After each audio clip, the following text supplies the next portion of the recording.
Para los egipcios la imagen y el jeroglifo fueron siempre inseparables, aun cuando al perfeccionarse la escritura jeroglífica se hiciera silábica, adquiriendo los signos un valor fonético independiente del figurativo que tuvieron en un principio. Por espacio de 3000 años los jeroglifos, en razón de su belleza, siguieron siendo la base de la escritura monumental. Paralelamente, otras formas más flexibles de escritura, la hierática y luego la demótica, se iban perfeccionando para servir las necesidades administrativas y escribir en papiros o tablillas de madera. Estos jeroglifos, como grafía de las palabras, se encontraban todavía en una etapa de escritura puramente ideográfica. Signos semejantes podían expresar conceptos abstractos y verbos. Así, un lirio significaba Alto Egipto, mientras que el Bajo Egipto era simbolizado por las ramas del papiro. Un ramo de palmera significaba año, pues se creía que en cada anualidad brotaba un nuevo ramo de palmera. El verbo comer se expresaba con un hombre sentado llevándose la mano derecha a su boca, oír con una oreja de vaca, llorar con un ojo que llora, correr con dos piernas, el verbo envejecer con un viejo apoyado en su bastón. Cuando un egipcio quería expresar el verbo volar, dibujaba un pájaro en vuelo. Encontrar lo simbolizaba con un ibis que picotea en su alimento. Reinar estaba representado por un cetro real. Combatir con una mano sosteniendo una masa y otra blandiendo un escudo, etc. De la escritura ideográfica a la silábica. De la escritura ideográfica, o sea, con dibujos, se originó la escritura silábica. A este propósito señalaremos que al principio, tanto en la lengua egipcia como en las lenguas semíticas, solo se escribían las consonantes, más tarde aparecieron las vocales, quizás por influencia griega, pero en los comienzos solo figuraban en los nombres extranjeros. Así pues, como en el origen no existían vocales, el signo utilizado, por ejemplo, para rostro, que en egipcio se pronunciaba or, podía tener varias significaciones, como or, levantar la tienda, ir, que es la preposición sobre, ir, el más alto, el mayor, y aún otras más, con tal que la base consonántica de la palabra fuera H más R. Algo parecido ocurría con la voz rata, para el signo que representaba este animal. Este ideograma podía significar igualmente rot, rit y rut. El signo cara, que era ideograma, se convirtió en signo silábico. De la misma manera, el signo casa, que se pronunciaba en Egipto peri, se convirtió en el signo silábico P más R. El espantamoscas, que se debió pronunciar más, se convirtió en el signo M más S, etc. Pero muchas palabras egipcias no tenían más que una consonante y una vocal, como por ejemplo que, la altura, ro, la boca, she, más y ta, el pan. Como las vocales no se escribían, el jeroglifo de cada una de estas palabras se convirtió en signo fonético, o sea, indicaba un sonido. El jeroglífico de altura se convirtió en el signo del sonido K, luego la letra K. El de boca en el signo del sonido R. El sonido SCH se originó del jeroglífico y de más, y el sonido T del jeroglífico de pan. De esta manera y otras parecidas se desarrolló el alfabeto jeroglífico completo, compuesto de 24 signos consonánticos. Si creyésemos que, una vez en posesión de estos signos, los egipcios se desembarazaron de su escritura ideográfica y silábica para escribir solamente con letras, se desconocería a los habitantes del país del Nilo. No lo hicieron, por dos motivos: porque este pueblo se apega a sus tradiciones con obstinación extraordinaria, y porque era más fácil representar una palabra o una sílaba entera con un solo signo. Así pues, la escritura jeroglífica se convirtió en una mezcla de escritura ideográfica, signos silábicos y letras. He ahí una de tantas razones por las que ha sido tan difícil de descifrar. La escritura jeroglífica comprende en total algo así como 500 signos diferentes. Cuando los egipcios cesaron de grabar la piedra para servirse de la pluma y el papiro y utilizaron la escritura para las cartas, contratos, etc., los jeroglifos se simplificaron progresivamente y de manera notoria. La escritura llegó a ser continua. Esta escritura cursiva se llamó más tarde escritura demótica, es decir, escritura del pueblo. Un enigma, la piedra de Rosetta. La expedición de Napoleón a Egipto fue lo que impulsó el estudio científico del pasado egipcio y la interpretación de los jeroglifos. Con Bonaparte comienza la egiptología. Desde el punto de vista político, la expedición a Egipto no dio ningún resultado durable, pero tuvo una profunda repercusión científica. El ejército francés no llevó solamente militares al país del Nilo, sino también todo un equipo de sabios, de investigadores y de artistas. En el Cairo se fundó un instituto egipcio en donde todavía hoy se puede admirar la riqueza de las colecciones formadas por los sabios franceses durante los meses de la campaña. Los principales resultados de sus investigaciones están consignadas en una obra de 32 volúmenes titulada Descripción de Egipto.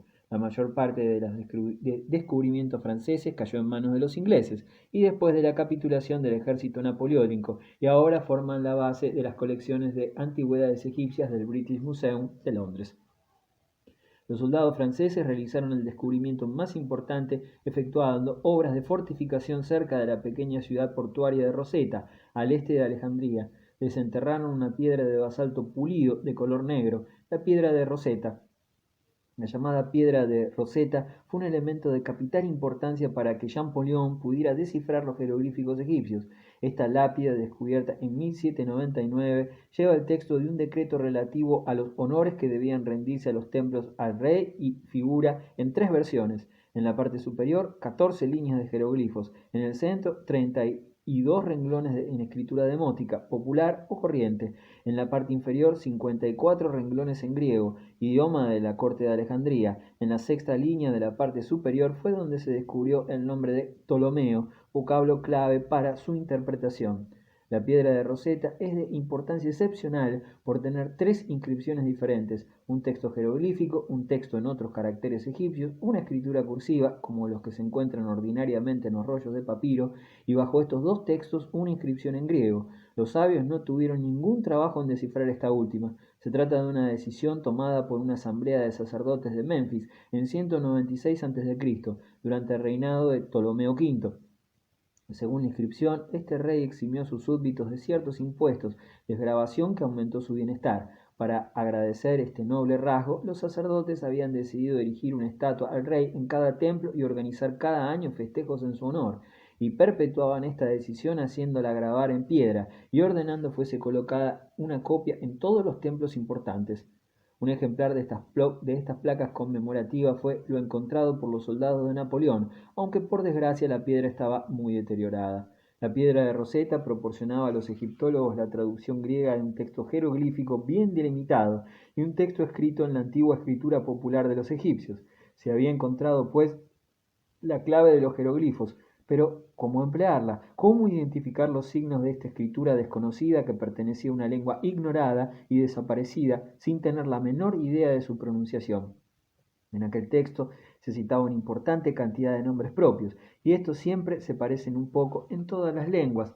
Solamente estos nombres propios podían servir de ayuda a los investigadores. El primer sabio que estudió la piedra Rosetta se declaró vencido, y sin embargo era uno de los mejores orientalistas franceses. El también orientalista y diplomático sueco Johann David Åkerblad tuvo más éxito y fue el primero que alcanzó resultados de verdad positivos, lo que le proporcionó el calificativo del primer egiptólogo. Examinó primero el segundo texto de la piedra de Rosetta y desentrañó sucesivamente los nombres de Ptolomeo, Alejandro, Arsinoe, Berenice y 6 más. Muy pronto Åkerblad conoció lo suficientemente la lengua popular de Egipto como para deducir su alfabeto a grandes rasgos, lo que fue muy útil para la interpretación de los jeroglifos. En 1802, Åkerblad publicó un libro sobre la piedra de Rosetta que preparó en gran parte el estudio del desciframiento de los mismos. Si Åkerblad hubiera sido menos modesto y sobre todo hubiera gozado de independencia económica, hubiera llegado a resolver por completo el enigma de la piedra de Rosetta. El médico y naturalista inglés Thomas Young continuó la tarea de Åkerblad y, ayudándose de sus resultados, utilizó su extraordinaria perspicacia en interpretar ciertos jeroglifos muy particulares que en el texto aparecían rodeados con una línea oval. Y como un sabio danés, Zoega, ya había demostrado antes de aquello que se trataba de nombres de reyes y reinas, Young pudo descifrar 2 letras del nombre Ptolomeo y traducir otros 3 jeroglifos, pero a partir de aquí no se hizo más que tantear y vacilar. Un joven sabio víctima de la política. El gran investigador Jean-François Champollion nació en el año 1790 en una pequeña ciudad al sur de Francia Hijo de un librero que gozaba de buena posición, la infancia de Jean-François tuvo como trasfondo la Francia revolucionaria. El terror estaba entonces en su apogeo. A los 9 años el muchacho ingresó en una escuela de Grenoble y muy pronto tuvo trato íntimo y familiar con el prefecto del departamento, hombre muy culto que había formado parte del Estado Mayor Científico de Napoleón durante la expedición a Egipto. El joven Champollion se complacía en contemplar los objetos históricos que su amigo había traído del país de los faraones. Su tierna edad no era obstáculo para demostrar un dominio prodigioso en el estudio de las lenguas. A los 16 años comenzó la publicación de una obra de gran envergadura sobre el Egipto de los faraones. Estaba ya familiarizado por propia iniciativa y sin ayuda de nadie con numerosas lenguas orientales, hebreo, árabe, sirio, caldeo, sánscrito, diversos dialectos persas e incluso lenguajes de China y de México. Sus largas veladas de estudio le consumían la vista, pero Jean-François no cejaba. Antes de cumplir los 19 años fue nombrado profesor de historia en Grenoble. Champollion había comenzado a trabajar en el Collège de France con los manuscritos coptos y redactado un estudio sobre los gigantes de la Biblia. Luego, hacia 1808, se había apasionado por la inscripción jeroglífica trilingüe de Rosetta, cotejándola con un papiro demótico y con los textos de Plutarco. En 1814, el año de la abdicación de Napoleón, editáronse en Grenoble los dos primeros tomos de su obra, Egipto bajo los faraones, que le situaron en la primera línea de los orientalistas y egiptólogos de su tiempo. Durante toda su vida, Champollion siguió siendo acérrimo partidario de Napoleón y nunca trató de ocultar sus opiniones. Algunos intrigantes llevaron sus quejas a la corte de Luis XVIII y por orden del rey Champollion tuvo que cesar en sus actividades de profesor.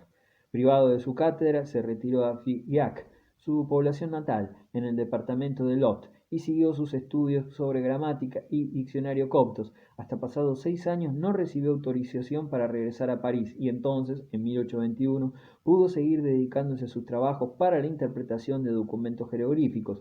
Publicó entonces en Grenoble un estudio sobre la escritura hierática. Al año siguiente leyó en la Academia de Inscripciones y Bellas Letras su famosa carta a Monsieur Dacier sobre los jeroglíficos fonéticos, sentado ya a las bases ciertas para la lectura de varios nombres de faraones y altos funcionarios. Al mismo tiempo confirmó a la sazón el origen greco-romano del zodíaco de Dendera. En 1823 publicó su Panteón egipcio, reproducción documentada